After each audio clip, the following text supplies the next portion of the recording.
Hello, everybody, and welcome to Controversy Monday. I'm joined here with sophomore Elijah Lawrence and senior Sophie Delaney. The topic we're going to be debating today is it acceptable for a group to pass laws that will restrict a community of which they are not a part?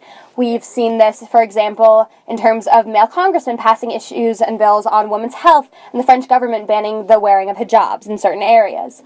Would one of you like to start? I'll start. Hello, Elijah. So I feel my stance on this kind of comes from what this represents.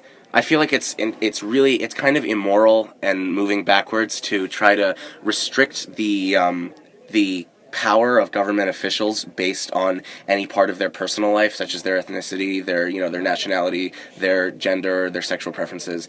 It kind of, that's introducing segregation into a democracy, which is moving way backwards in time. And the problem here that causes these issues is not that we allow our officials to pass laws. It's that we don't have the right officials. So it is a problem that we don't have enough female representation in the government, or Muslim representation, or representation of any sort of group that isn't white, straight, and male. But solving that issue means electing more, for example, female officials. It doesn't mean changing the way our government works to restrict power based on gender or something like that. And I totally agree with you on, almost everything you said. I do agree that it is definitely, a moral dilemma, but obviously for a different reason. I believe it's a moral dilemma based on the fact that people who have never had the experiences of a woman or a Muslim or a member of the LGBT community get to say, I think this is best for you. When really, they have no idea. I'm sure everybody's had that moment with their parents where they're like, don't worry, I know what's best for you. And you're like, you've never been in this situation before, so how could you possibly know? And, yeah, I definitely feel like the solution to this is electing more women, more LGBT members, more Muslims, every minority. But currently we don't have that, and when the state America is in right now, I don't feel like that's going to happen for a very long time. And I feel like the solution right now is to give the members of political power the means to help people that they identify with in ways that certain non-minority groups can't.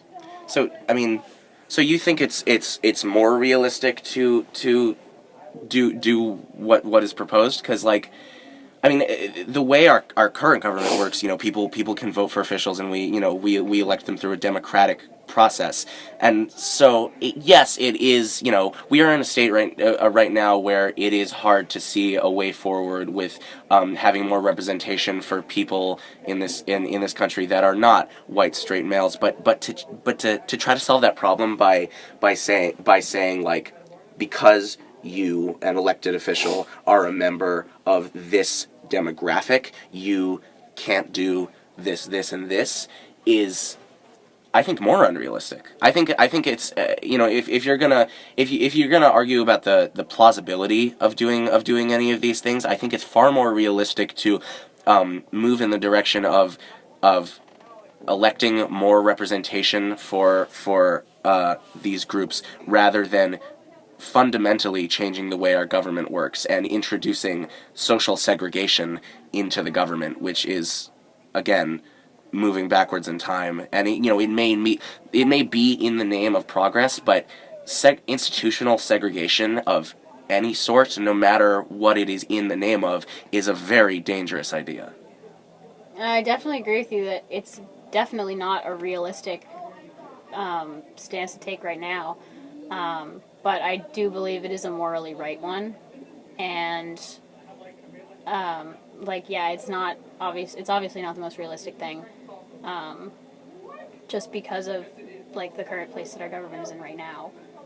But I do firmly believe that people deserve their voices to be heard, and I think currently right now that's just not happening. Yeah, that's a problem, but I mean, it is a problem that voices aren't being heard, but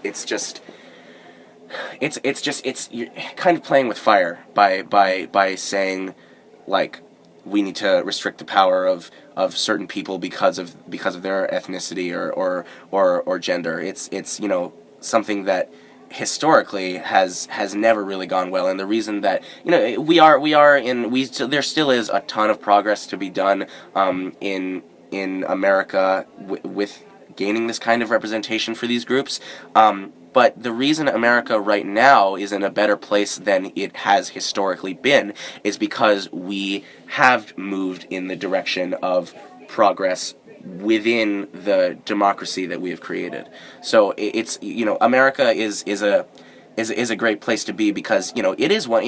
There are a lot of countries in Europe that have a similar system, but like America is one of the few major world powers that has such an open democracy. And so in a government system that has such mobility, to introduce restrictions is dangerous. And also again, in a government that has such mobility, you can have change without overhauling the system. Well, so then, Elijah, question for you. So you don't want to overhaul the system. I think that's a practical stance on the matter. But then, so in the case of the LGBT community, how would you go about, I mean, there are plenty of states where the representatives feel that these people either do not exist or are just simply ill.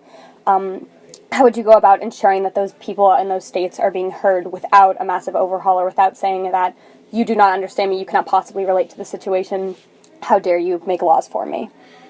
Well, the reason that there is such resistance to progress in the LGBT movement in certain areas of the U.S. is not so much a matter of institution as it is a matter of culture. So we have very, very polarized cultures in the U.S. Like almost like one of the most polarized places in the world, bar a few. But basically, like we have two very, very argumentative, polarized sides. So it is a shame that I have to say this because it's not really it's kind of ugly, but cultural change happens very, very slowly. And I think if you manage to get done the what is being proposed, then yes, you could make some change in these places where the voices of the LGBT community are not being heard. But it is too detrimental to our society as a whole to be worth it. So cultural change must happen, but cultural change has always and will always happen slowly. But so then, Sophie, to your point, if we are in a situation where the vast majority of our elected officials just simply cannot relate to the struggles of women, of Muslims, of LGBT people, how would you go about then, without massively overhauling the government, making sure those voices are heard? I think it's a lot of, I can't say for a lot of them, but I know most government officials don't really interact with most of their, bases of who they're trying to speak for. And so, like sit-ins where people can say, this is my problem, this is what needs to happen. And then they can, take that, whether they want to do anything about it or not. That's not obviously something I can help. But if people can have their voices heard in bigger ways that are meant to be helpful for them, you are supposed to listen to this person and sort of try to understand, while also knowing that you won't really ever understand. And then, so on the subject of culture moving slowly, if that culture, I agree with you, I think culture does improve and move and change very slowly, but then if that slow glacial pace is affecting the fact that maybe we're going to keep electing the same kind of demographic of human being, do you think there's a way to kind of break out of that mold and force that change? Well, forcing change is hard. It's a hard thing to do. You're not gonna. That's why when we talk about this issue, it's like we have ideas like this, where you say, well, we should limit the power of government officials that aren't of a certain demographic, because like when you really think about it, I mean, that is a pretty radical idea. I'm not saying it's stupid. I'm just saying, it's kind of out there. And the reason that these are the conversations we're having is because this is a really hard issue to deal with. So honestly, there is no real easy way out. I mean, I think the Supreme Court decision to federally legalize gay marriage is a gigantic leap in the right direction. So obviously we are seeing change, and we are in a period of intense change in this country. I mean, this country is constantly going through changes. I mean, it's a really young country, and it has been rapidly and radically changing since its inception. But also the beauty of what this country is that it is able to do that. It is able to change because there is such political mobility. So, forcing the issue with proposals such as this, it sounds nice when you think about all the upsides to it, but when you think about what it represents, and you think about historically when that has happened, when you have gotten people's ethnicities or genders or sexualities involved in politics. No, well, they are involved in politics, but when you've gotten them involved in the making of political decisions, and when you question the validity of someone that has been elected in democratic state to represent the people based on their gender or based on their sexuality or their ethnicity, you open up the door to this culture where you can judge people based on those things, and that's a culture that we are trying so desperately to escape. So I think we can move in the right direction. I think we have been moving in the right direction, and I think there are things to be done,